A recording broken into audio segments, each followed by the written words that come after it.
Allez, c'est parti pour le résumé de la semaine, toute l'actu qu'il y a eu cette semaine sur la chaîne. Pour ça, vous abonner. Surtout, c'est important. Et à activer la cloche, également très important. Allez, c'est parti pour le résumé de la semaine.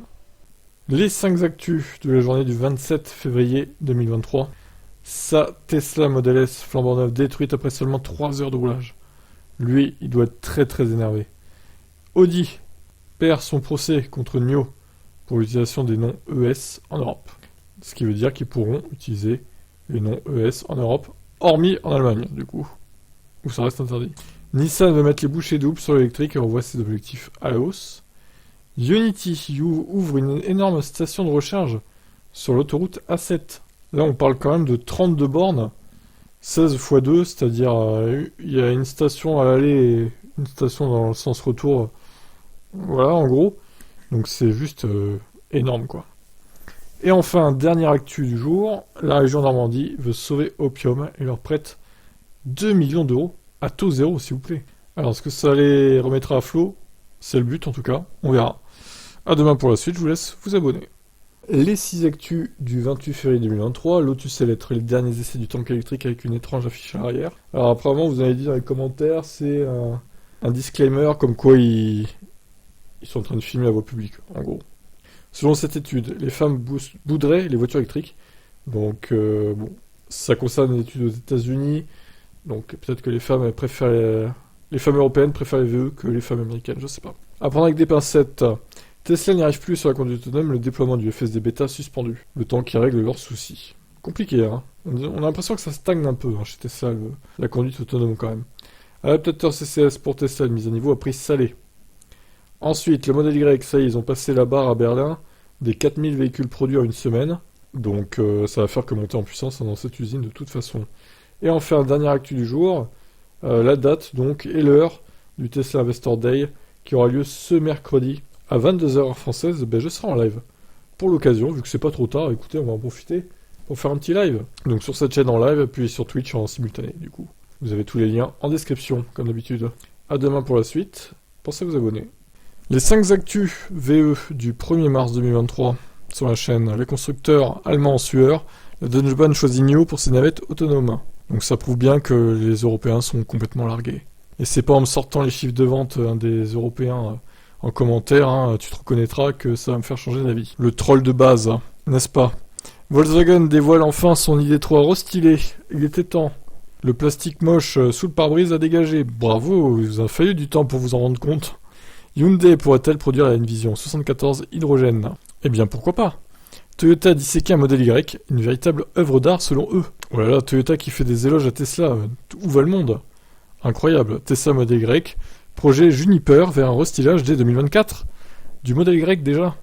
Bon, et puis il y a aussi eu le live, forcément, du Tesla Investor Day. Donc, à l'heure où je fais cette vidéo, le live est loin d'être passé, il est 18h40. Donc, forcément, je ne sais pas ce qu'ils ont annoncé. Mais je vous dirai tout ça demain. Ou ce soir, juste après le live. Pensez à vous abonner. Et de toute façon, on en parlera de tout ça demain. Dans le résumé de la journée de demain. Allez, ciao.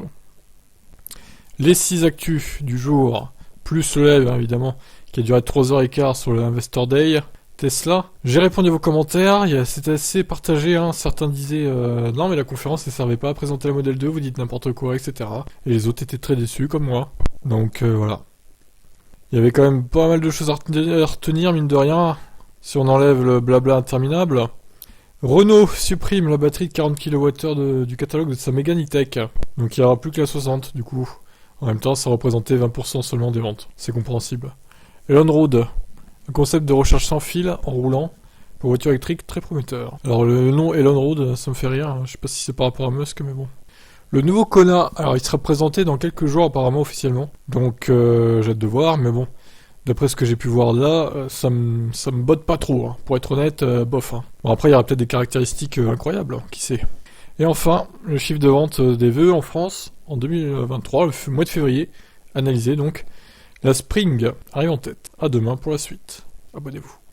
Les 8 actus du 3 mars 2023. DeLorean Alpha 5, ça se complique pour la supercar électrique. Apparemment, il y aurait moins d'exemplaires produits parce que tout simplement moins de demandes, finalement. Ensuite, l'Allemagne veut absolument continuer à vendre son carburant synthétique en 2035. Donc, ils veulent pas que les thermiques soient enterrés. Ils nous emmerdent, tout simplement. Tesla confirme le lancement des superchargeurs V4 dès 2023 en Europe. Ça commence à arriver aux Pays-Bas, j'ai cru comprendre d'ailleurs. Déjà, ça va suivre dans les autres pays. Bientôt des amendes concernant les câbles de recharge qui traînent dans la rue. Le cas s'est avéré en Belgique notamment. Bon, c'est un peu stupide, hein, mais bon. C'est comme ça. Lexus dévoile les prix stratosphériques de son RZ 450e électrique, qui est un clone du BZ4X en plus luxueux en gros quoi. Ford célèbre la livraison de son 50 millième Mustang Mach-E. Tesla est formel, le FSD est 5 fois moins dangereux qu'un humain qui conduit. Bon, encore une fois, c'est les chiffres de Tesla, donc à voir s'ils sont réels ou pas. Et enfin, Tesla électrique lance une offre canon Texas pour 30$ par mois, recharge illimitée la nuit. Alors j'ai fait les calculs dans la vidéo, effectivement, c'est plutôt rentable.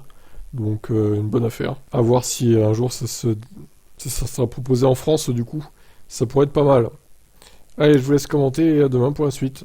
Cette news en ce 4 mars 2023 sur la chaîne. Modèle Y fou en Chine, les premiers éléments d'enquête ont fuité, je vous ai remis la vidéo.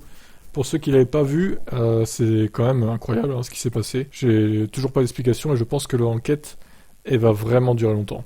Volkswagen met à jour sa bibliothèque d'applications donc pour ces nouveaux modèles. A priori, les anciens modèles ne pourront pas en bénéficier.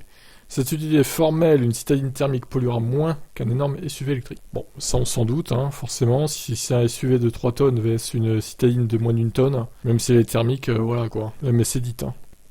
Les profits des entreprises produisant du lithium s'envolent, le coût de la tonne aussi. Tesla célèbre sa 4 millionième voiture produite. Et oui, déjà 4 millions de Tesla produites, hein, ce qui est quand même énorme. Hein. Et ça va pas s'arrêter en si bon chemin. La MG Comet EV, d'abord en Inde et bientôt en France. Une petite citadine MG donc. Et enfin, pour terminer, franchement là c'est un gros coup de gueule contre ce site.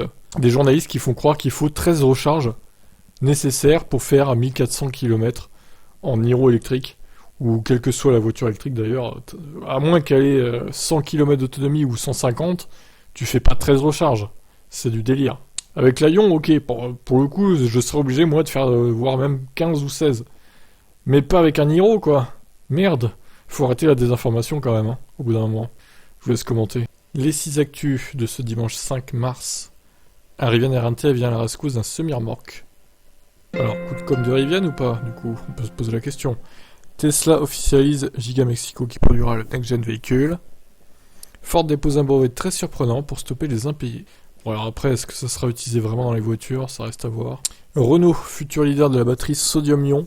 Apparemment, ils ont des billes de la société qui produit la fameuse IV3, qui n'est pas une Kia, hein, du coup.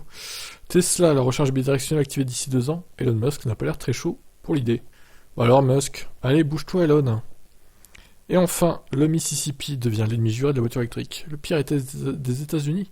Alors c'est pire que le Wyoming apparemment. Là on part sur un autre niveau, ce qui est catastrophique. Bref, tout ça pour dire que les États-Unis c'est quand même très divisé. Je vous laisse vous abonner si c'est pas fait, et on se donne rendez-vous dès demain pour d'autres actus. Comme d'habitude, c'est du non-stop sur cette chaîne et sur les autres. Je vous laisse, bye.